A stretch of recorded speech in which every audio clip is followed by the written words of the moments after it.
It's so beautiful out there.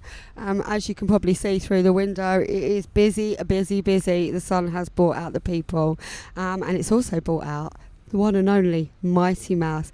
Hello. Hello, Matthew. Hello. Otherwise known as Mighty Mouse. Hello, Sacha. Thank you very much for joining us in the Audiomango van. Thank you for having me. It's an absolute pleasure. So tell me, how are you participating in the conference this year? I came down last night and did just a little gig for PRS at the Osa Social. It was good fun to catch up with Richard Earnshaw, Ridney, Sophie Lloyd, and the peeps I haven't seen for a while. And then today, in about 25 minutes, doing a panel of the art of the remix. The art of the remix. And you have a lot of art in remixing, I know. I don't know if I've perfected it yet, but I've got a lot of practice. Well, it's a lifelong thing, isn't it? Yeah, eternal. Every eternal. How many remixes have you done? There's a question. No, I've absolutely no idea. Is it in the thousands? No. What do you know? I wouldn't know. No. There's an on the spot I Shazammed something the other day when I was at my friend's house, my sister-in-law's, and they had a track on. I thought, this is really good. And it was something I'd done years ago that I'd just totally forgotten about. Yeah. So, no, I don't know. I don't know, 50, 60, more maybe. Right. I thought it was probably more. I reckon it's more. I reckon it's more. You always undersell. Yeah. Every amazing artist always undersells himself, in my opinion. So tell us, when did you first realise that you wanted to become a DJ or a producer? You know, what came first for you? Well, I'd always played the guitar, and I'd always involved in music and playing music, but I never saw it as something to do as a job. And then I moved. I was living in a place called Louth, and we were just starting to go to raves, and someone bought some decks, and I remember I had a go, and I thought, this is ace. It's really hard. I love it.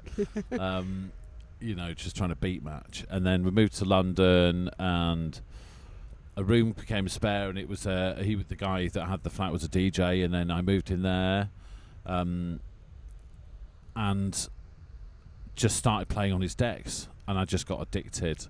And then I started going to record shops and spending every penny I had. Wandering around the record shops, which is at a time where that's where all the parties would start. That's, there was internet wasn't really the way things were happening then. It was all about the record shops in them days, wasn't it? No, yeah. And that's how you met promoters and got gigs as well. And it was just became an addiction.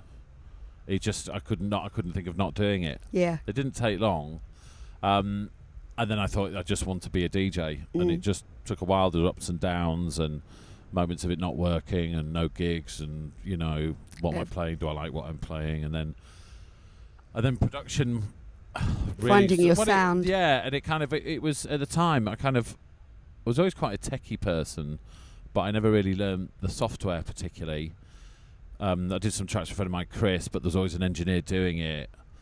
And then I think I found that I really wanted to get into the engineering aspect, so I just learnt it, and it just went from there, really. Yeah, put yourself into that studio and was like, I've got to do this side as well now. So now I would say I'm as equal a producer as a DJ. Yeah. But I suppose DJing came first. And what other guises have you had as a DJ? I do another thing called Jutonk. Right. Which is more... a bit more sort of left field electronica, called inspiration from the likes of Copy, some of those Australian bands, and that did quite well for us. We did really well with Syncs. We've got a track in the Entourage movie, and that did really well. It's a bit more laid back and blissed out, a bit kind of nearer the sound of Lindstrom, that area of artist. So I suppose I still do that. I just haven't done anything for about 4 years. How was Mighty Mouse born? 2008. 2008. I think. Maybe 9. Where does the is it obvious where the name came from? No, not at all. I think I'd done a remix, and I needed a name. Right. And I just thought, just made this. Someone asked me to remix a track. I thought, I just need a name. I just pick something silly. It's a really weird track. And then it did really well. Tongy played it. Aeroplane went crazy for it. It did really well in the new disco scene. Right. And then I was doing a lot in that in like 2000 and 2009, and then it took off from there. Really, it was never Mighty meant. Mouse It was was never born. meant to be. But it was meant to be. Yeah, exactly. Yeah. So what was the first song that you heard that made you fall in love with dance music? I love picking tricky questions to people. I get people's mind whirring. I remember my brother playing You Order Blue Monday. Yeah. And thinking, is this? What is this? Wow. I was quite young at that point, and I definitely got a bug for electronic music at that point. Then I got really into Depeche Mode. When I was quite Sad young day and for stuff, Depeche which is a Mode. very sad day after Andy Fletcher. Yeah. Sad day, may he rest in power. Yeah. It just I'm so from Basildon, so was he from Basildon? so I'm from round the corner. Well, I live in Sitges, just outside Barcelona, and he's got a place there as well. So he goes to our local pub sometimes. Right. Yeah, I'm massive Depeche Mode fan. Yeah, it's just so sad and so young, you know. I know. So I got into Depeche Mode, and and I think that's where I started going more towards electronic stuff. Right. So I'd say Blue Monday. Yeah. New Order. Yeah. Nice. I like that. Yeah. I like it a lot. What do you... excuse me, my voice is going to break on me all day today. I know it is. What do you love most about being a DJ?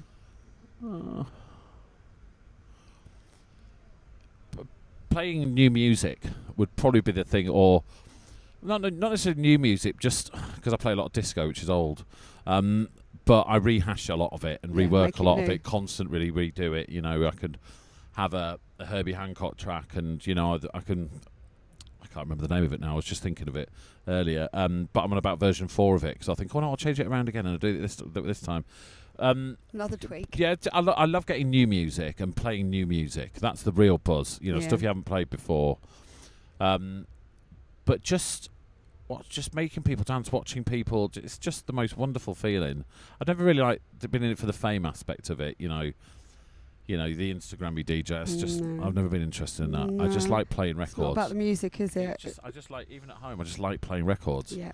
And I'll just sit and play records. It's just fun. Yeah. You know? I mean, that is the greatest thing for a DJ. That, you know, it is the job. You bring the vibe, you bring the happiness, and 100%. make people dance and let go on the dance floor. 100%. What do you dislike most about being a DJ? Is there anything you dislike about it? Yeah. The scene at times, I'd say. It's very egotistical out there. It's the music industry in general can be a pretty unpleasant place. Toxic place. Very toxic, yeah. So I'd say that aspect of it, probably the ego, DJ goes around. It's exhausting, and there's too much of it. Nice answer. That's exactly how I feel. I mean, you know, it does lead on to my next question, which is, what do you like most about the music scene of today, and what don't you like? You know. Well, yeah. I mean, you kind of answered that, so you don't really need to do that one again. Is there a piece of advice would you give anyone trying to make a career in the music business of today? I say don't get drawn in by people trying to praise you too much and saying, I'll do this and I'll do that for you, because they're only really thinking about themselves, and the moment you can't, they'll drop you like a fly. Yep. So try and good advice. That just try and follow your own path. Get your sound right. Get the right advice. Get a good accountant. Get a good accountant. I can't tell you how important that is. Look after the numbers. Yeah. Get a good accountant. Get a good lawyer. Yeah. Because you'll need one. Get those two things early on, and get the right advice. And don't jump into things. Yeah. Don't jump into things, because record companies, be it promoters or anything, everyone's just really using it once they've got enough of you. Unless you can keep delivering something they need. Yeah. They'll move on to the next cash cow. That can be quite disheartening. And really, it can really impact on mental health. Heavily impact on your mental health, and they don't really care, and they don't realise. No. So just look out for yourself. Don't jump into things. Get a good accountant and get a good lawyer. That is brilliant advice. So last but not least, we have a quick fire round for you. So are we ready? I'm ready. House or techno? House. Edam or Stilton? Edam. Red or blue pill? Red. Love or money? Love. Johnny or Amber? Johnny. City or countryside? Country city. Cats or dogs? Dogs. Glastonbury or Burning Man? Glastonbury. Ant or Deck? Ant or Deck. That's my answer. Slow and soft or hard and fast? Slow and soft. Small dirty rave or big shiny festival? Small dirty rave. Facebook or Twitter? Ooh, Twitter. Mods or rockers? Oh. Mods. Vinyl or digital? Digital. Obey the rules or fuck the police? Obey the rules. Thank you so much, Mighty Thank Man. you very much for having me. Yeah, we'll see you again soon, hopefully. Definitely, 100%. Excellent. Thank you very much. Thank you very much. Thank you very much, everybody on ICTV. So, yeah, we're going to be continuing live. I want you to get up. Live from Brighton Music Conference. Next coming up at around about 3. And I tell you what, he's always punctual. So, the judge will not be budging at 3 o'clock. He will be in the van. Judge Jules at 3.